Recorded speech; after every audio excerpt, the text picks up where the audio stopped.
आज की वीडियो में हम एक क्वेश्चन डिस्कस करने वाले हैं जो हमारे पास है पड़ा हुआ। तो यहाँ से मैं डायरेक्टली क्वेश्चन को ओपन करता हूँ सबसे पहले, जिससे हमारा ज़्यादा टाइम भी ना हो जाए इन सब चीज़ों में। So let's begin.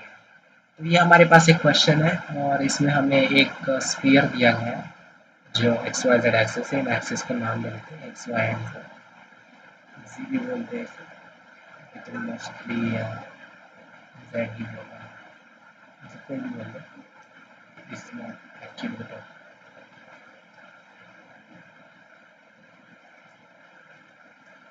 ऐसे ले लेते हैं।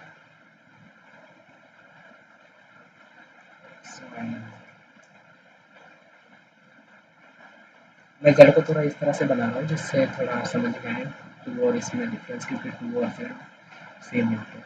तो यहाँ पे हमें कुछ इस तरह से इलेक्ट्रिक फील्ड दी हुई है और हमें इससे निकालना है। तो सबसे पहले यहाँ पे इस इलेक्ट्रिक फील्ड को हम ऑब्जर्व करते हैं।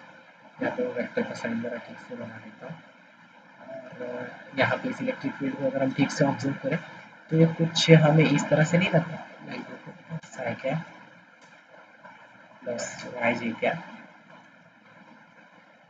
अपॉन में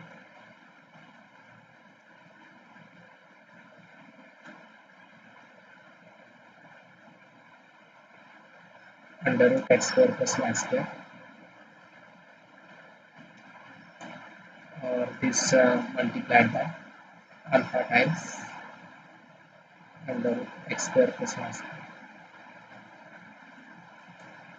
तो क्या आपको याद आ रहा है कि ये जो चीज़ है कि यूनिट वेक्टर बनता था और इस यूनिट वेक्टर को अगर हम आर कैप बोल दें तो ये हमारा आर बन जाएगा, जो नीचे वाला डिनोमिनेटर यहाँ का। तो ये हमें कुछ इस तरह से बनते हुए दिख जाएगा,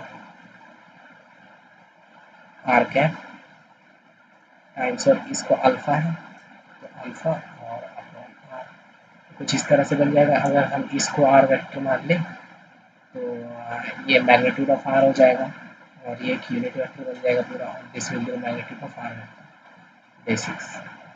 तो यहाँ पे हम मतलब हमें कुछ इस तरह से इक्वेशन मिल गया इलेक्ट्रिक फील्ड का, मतलब कुछ इस फॉर्म का ही हमें पता चल गया यहाँ से, इतना तो हम ऑब्जर्व कर पा रहे हैं। तो इससे हम एक और ये कर सकते हैं कि यहाँ पे इलेक्ट्रिक फील्ड का फॉर्म क्या है, मतलब ये किस फॉर्म का बन रहा है। देखो एक कांस्टेंट है and multiplied by r cap upon r. तो ऐसी चीज़ हम एक जगह पे देखते हैं, उस जगह पे मैं आपको लेके चलता हूँ जिससे आपको रिकॉल हो जाएगा। तो यहाँ पे देखना, अगर हम किसी इनफाइनाइटली लॉन्ग वायर की वजह से किसी पॉइंट के ऊपर इलेक्ट्रिक फील्ड की बात करते हैं, तो समझो हम इस पे इलेक्ट्रिक फील्ड के मैग्नीट्यूड की बात करते हैं, वेक्टर का ही बात करते हैं मैग्नीट्यूड का। तो यहाँ पे मैं इलेक्ट्रिक फील्ड लिखने जा रहा हूँ, कुछ इस तरह से आता है जब हम इंटीग्रेट वगैरह कर लेते हैं सब कुछ। तो lambda by 2 pi epsilon naught times r cap upon r. तो ये बस इसी जगह पर आपको कुछ इस तरह से फॉर्म मिलते हुए दिखेगा। तो इसे अगर हम कंपेयर करें alpha times r cap upon r से, तो हमें यहाँ से मतलब ये कुछ इस फॉर्म में बन रहा है। ये तो हमें यहाँ तक तो पता चला। अब हम थोड़ा सा फ्लक्स की तरफ चलते हैं, यहाँ से हमें अल्फा की वैल्यू भी मिल जाएगी वैसे, बट हम देखते हैं पहले कि वो क्या है, हमें सॉल्व करना है इससे। तो देखना, अगर हम इस इनफाइनेटली लॉन्ग वायर की बात करें तो हम इस एक्सिस को समझो, ये इलेक्ट्रिक फील्ड की डायरेक्शन क्या होती है हमेशा। अब देखना कि समझो अगर मैं इस एक्सिस को जेड एक्सिस मान लूँ तो इस इलेक्ट्रिक फील्ड की डायरेक्शन किस तरह से वेरी करती है। देखना हमेशा अगर आप देखोगे तो ये हमेशा जेड एक्सिस के तो परपेंडिकुलर रहेगी, मतलब आप कैसे भी देख लो। लाइक समझो ये 3D में इमेजिन करना है इसे, लाइक ऐसे हो या फिर इस तरह से हो या फिर इस तरह से हो या फिर ऐसे हो, मतलब कुछ भी हो, लेकिन ये जेड एक्सिस के परपेंडिकुलर ही वर्क करती है मतलब इलेक्ट्रिक फील्ड। तो यहाँ से हम मतलब एक्स वाई प्लेन मान सकते हैं, कह सकते हैं इसे एक्स वाई प्लेन की डायरेक्शन में इलेक्ट्रिक फील्ड है हमेशा। ये कभी भी जेड के परपेंडिकुलर के बजाय कुछ और एंगल ले रहा है। तो ऐसा क्यों हो रहा है, क्योंकि हमारी जो इलेक्ट्रिक फील्ड है उसका इक्वेशन हमारा कुछ इस तरह से, उसकी इक्वेशन में है alpha times x i cap plus Y Z. मतलब ये बस एक्स और वाई के अलावा ही वेरी करेगी, ना कि जेड के अलावा। मतलब ये हमेशा जेड के परपेंडिकुलर रहेगी, मतलब हमेशा एक साथ नहीं रहेगी। इस वजह से ये हम मतलब अगर वायर अपनी जेड एक्सिस के अलावा हो तो फिर अपनी इलेक्ट्रिक फील्ड जो है वो हमेशा जेड के परपेंडिकुलर होगी। तो यहाँ पे भी आप देख सकते हो इलेक्ट्रिक फील्ड की जो इक्वेशन हमें दी गई है वो है x i cap plus y j cap upon x square plus y square. That means ये एक्स और वाई प्लेन में है, मीन्स अपनी जो वायर है हम यहाँ पे कुछ इस तरह से इसे सॉल्व करने की अप्रोच लगा सकते हैं कि एक जो वायर हम इसे अज्यूम कर सकते हैं ऑन द जेड एक्सिस, जिससे हमें बहुत ही इजीली ये क्वेश्चन सॉल्व हो जाएगा। तो यहाँ पे देखना हम अगर फ्लक्स लिखने जाए तो फ्लक्स हम कुछ इस तरह से लिखते हैं, फाई ठीक से लिखता हूँ, थोड़ी इज्जत देते हैं बॉस भैया को। Phi is equal to q inside by epsilon. तो देखना यहाँ पे क्यू इनसाइड की अगर हम बात करें तो इसकी चार्ज डेंसिटी हम मान लेते हैं, लीनियर चार्ज डेंसिटी हम मान लेते हैं लैम्डा है। तो इसके अंदर जो कुछ भी चार्ज होगा वो 2r डिस्टेंस पर फैला होगा। तो हम इसका जो क्यू इनसाइड इस स्फीयर के अंदर और तो कोई चार्ज नहीं है, बस इतना ही है। तो हम इसे मान सकते हैं कि मतलब अपना जो क्यू इनसाइड आ जाएगा यहाँ से कैलकुलेट करके वो आ जाएगा lambda times 2r by epsilon not. दिख रहा है आपको आंसर? तो यहाँ से हमें लैम्डा तो हमने अननोन है हमारे लिए, तो लैम्डा की वैल्यू हम अल्फा वगैरह के टर्म्स में यहाँ से निकाल सकते हैं। तो यहाँ से अगर हम देखने जाए तो लैम्डा की वैल्यू भी हमें मिल जाएगी, जिस तरह से हम ये आर कैप अपॉन आर को कैंसिल कर सकते हैं। तो लैम्डा की वैल्यू यहाँ से हमें मिल जाएगी 2 pi epsilon not alpha. This will be the value lambda.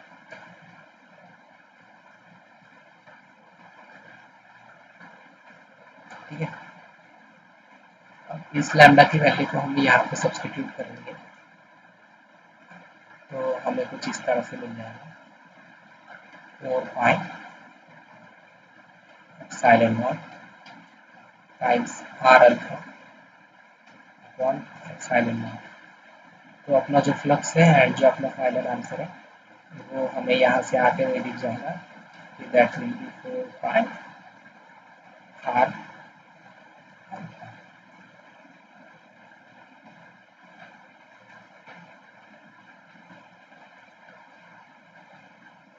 This will be our final answer. वैसे ये तो एक्चुअल क्वेश्चन है ही नहीं, ये बेसिक है to solve the another question. ये जस्ट उसके लिए मतलब इससे उस क्वेश्चन को सॉल्व करने के लिए हमें मदद मिली अच्छी खासी। तो ये क्वेश्चन आपको इरोडोर में भी मिल जाएगा। तो हमारे एक्चुअल क्वेश्चन की तरफ अब चलते हैं। तो ये यहाँ पे है, इसे आप देख सकते हैं पहले स्फीयर था और अब इलिप्सॉइड कर दिया है। इलिप्सॉइड मतलब 3D वाला इलिप्स। तो ये क्वेश्चन आपको INSP ओरिजिनल्स पे मिल जाएगा, नितिन सचान सर के पूरा पूरा क्रेडिट है इसका, और उनसे ही देखा है मैंने क्वेश्चन। तो देखते हैं इसे कैसे सॉल्व करते हैं। तो देखना यहाँ पे जिस तरह से हमें इलेक्ट्रिक फील्ड की वैल्यू दी गई है, दिस इज यहाँ पे आप देख सकते हैं k times x i cap plus y j cap upon x square plus y square. मतलब ये जो इलेक्ट्रिक फील्ड है, हाँ मतलब this is the equation of ellipse. ये हमें बताना है भूल गया, ये पहले बता देते हैं, ये क्वेश्चन की तरफ बाद में। इलिप्स सॉल्व का थोड़ा सा ज्ञान ले लेते हैं, अगर आपको ना हो तो समझ में आ जाएगा। जिससे देखना एक इलिप्स जो होता है उसकी मतलब ये आप रेडियस कह सकते हैं इसे, जिन्हें मतलब कह सकते हैं इसे। देखा मैं। तो अगर हम यहाँ पे कहें तो इन एक्सिस को हम नाम दे देते थोड़ा बहुत, जो हमने पहले दिया था वैसे ही दे देते। इसको दे देते एक्स वाई एंड जेड। तो देखना यहाँ पर किस तरह से हमारा वर्क है। तो देखना इलिप्सॉइड की इक्वेशन कुछ इलिप्स की तरह ही वर्क करती है। लाइक यहाँ पर आप देख सकते हैं एक्स स्क्वायर अपॉन ए स्क्वायर, मतलब एक्स के अलोंग जो इसकी रेडियस है वो आप मान सकते हैं कि ए है। मतलब ये जो टोटल होगा ये डायमीटर इसका कह सकते हैं 2a होगा। तो यहाँ पे भी ए और यहाँ पे भी ए, इस तरह से ये सेंटर ऑफ द इलिप्स है। और ऐसे ही वाई के अलोंग भी बी होगा। अगर आपने कोऑर्डिनेट ज्योमेट्री में एलिप्स पढ़ा है तो ये आपको बहुत ही इजीली समझ में आता है कि मैं कर पा रहा हूँ। अगर नहीं भी पढ़ा है तो आप इस तरह से समझ सकते हो कि एलिप्स की इक्वेशन कुछ इस तरह से होती है। कि x के नीचे जो लिखा होता है वो x की मतलब एलिप्स की x के अलॉन्ग रेडियस होती है। लाइक यहाँ पे देखना एक्स स्क्वायर के नीचे क्या लिखा है ए स्क्वायर, मतलब ए जो है वो एक्स के अलाउंग इस एलिप्स वाली की रेडियस है। यहाँ पर भी जेड का भी टर्म है, इसलिए दिस इज एलिप्सॉइड। अगर एक्स स्क्वायर और वाई स्क्वायर होता सिर्फ जेड वाला टर्म ना होता तो ये बस एक 2D वाला एलिप्स बनता, बट अभी ये 3D वाला एलिप्स है। तो देखना, और वैसे ही जेड के अलाउंग जो रेडियस होगी दैट विल बी सी।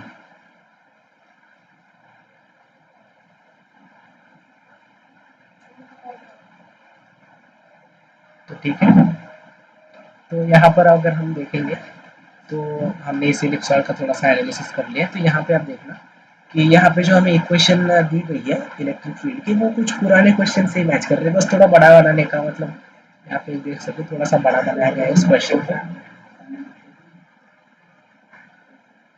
और वेट करने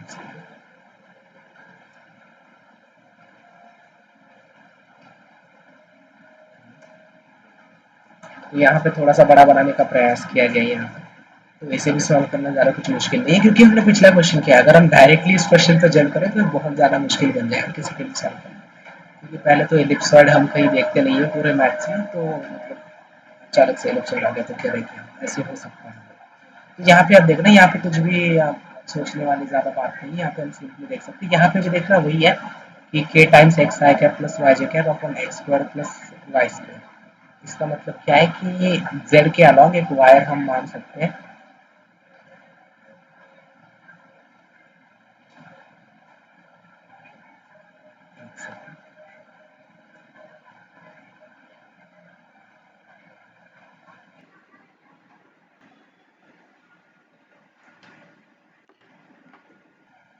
हाँ, तो अब आगे चलते हैं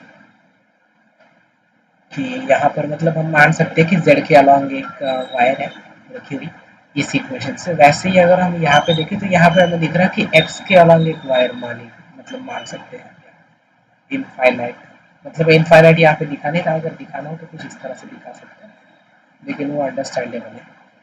हाँ मतलब इनफाइनाइट ही, क्योंकि हमने पिछला क्वेश्चन कर रखा है, इसमें हमने डिटेल में देखा है। और वैसे ही जो थर्ड इक्वेशन है उससे हमें ये दिखेगा कि y के अलॉन्ग एक वायर रखी गई है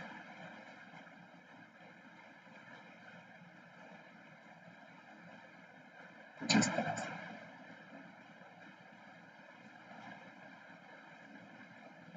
तो अगर हम यहाँ पे फ्लक्स कैलकुलेट करने जाए तो ये बिल्कुल भी हमारे लिए मुश्किल बात नहीं होगी। अब तीनों की चार्ज डेंसिटी हम लैम्डा लैम्डा लैम्डा मान लेते हैं। अ, इसकी भी लैम्डा, इसकी भी लैम्डा, सेम ही चीज़ को दो बार लिखते हैं। और इसकी भी लैम्डा, ठीक है।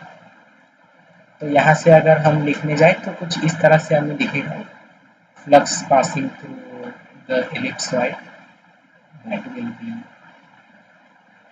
lambda times 2a plus lambda times 2b plus lambda times 2c upon epsilon, ठीक है। तो यहाँ पे देखना ये जो हमें दिया गया है, यहाँ से हम किसी के साथ भी इसे कंपेयर करके यहाँ पे हम लैम्डा की वैल्यू निकाल सकते हैं के टर्म्स में। यहाँ पे निकाल के देखते हैं, जो हमने पहले की थी वही आएगी इसकी वैल्यू, क्योंकि इंडिविजुअल वायर्स को हम कैलकुलेट करेंगे। तो यहाँ पे कुछ इस तरह से आता है lambda by 2 pi epsilon naught r cap upon is equal to क्या था के times r cap upon r. तो ये कैंसिल हो जाएगा, ये कैंसिल हो जाएगा, तो लैम्डा की वैल्यू आ जाएगी 2 पाई एप्सिलॉन नॉट टाइम्स के। तो यही हम यहाँ पे सब्स्टिट्यूट कर देंगे, एप्सिलॉन नॉट है वैसे,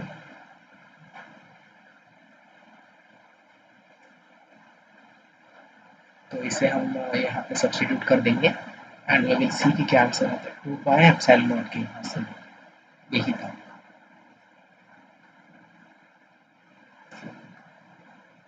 तो यहाँ से भी आप देखना इस 2 को भी कॉमन ले लेते हैं, तो यहाँ पे बन जाएगा 4 पाई एप्सिलॉन नॉट के टाइम्स ए प्लस बी प्लस सी अपॉन में एप्सिलॉन नॉट। तो अगर हम फाइनल आंसर की बात करें अपने, तो we will get the answer as 4 pi के times a plus b plus c. This will be our final answer. I hope you liked the video and you definitely enjoyed the question. तो मिलते हैं अगले किसी question में। ये मुझे ऐसे मतलब रिकॉर्ड करने का मन किया तो मैंने कर लिया इस रिकॉर्डिंग। तो मिलते हैं किसी अगले क्वेश्चन में। तब तक के लिए अगर for more discounts on plus and iconic subscriptions you can use my code, जो आपको टोटली फ्री में सारे सब्सक्रिप्शन दे देगा। कौन से ये पता नहीं है मुझे, लेकिन देगा ज़रूर। तो you can use this code. ये मतलब हर जगह के आपको फ्री सब्सक्रिप्शन दे सकता है, आप जहाँ भी जाओ यूज दिस कोड। आप समझो फ्लिपकार्ट पे जाओ या फिर अमेजोन पे या फिर अनअकैडमी पे, ये कहीं भी जहाँ पे कोड की व्यवस्था हो, तो आपको पूरा 100% डिस्काउंट देगा ये किसी भी चीज़ पर, ठीक है। और आप इसे इनफाइनाइट टाइम्स यूज़ कर सकते हो, इसके लिए कोई रिस्ट्रिक्शन नहीं है। तो मिलते हैं अगले वीडियो में, तब तक के लिए बाय एंड